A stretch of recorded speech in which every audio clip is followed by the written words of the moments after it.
Buong suporta at dedikasyon ang ipinamalas ng Philippine National Police sa laban kontra agricultural economic sabotage sa pagdalo ni Acting Chief PNP Police Lieutenant General Jose Melencio C. Nartates Jr. sa pulong ng Anti-Agricultural Economic Sabotage Council na ginanap noong Agosto 29 sa kasalukuyang taon.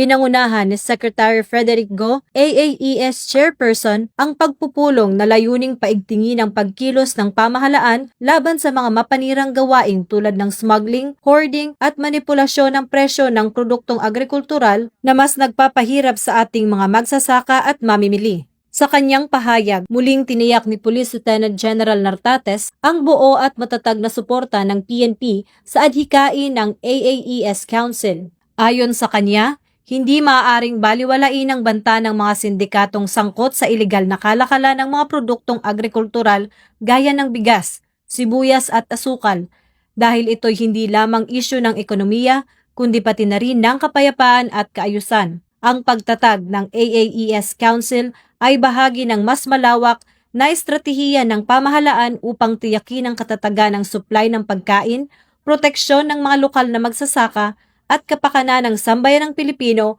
para sa nagkakaisang bagong Pilipinas.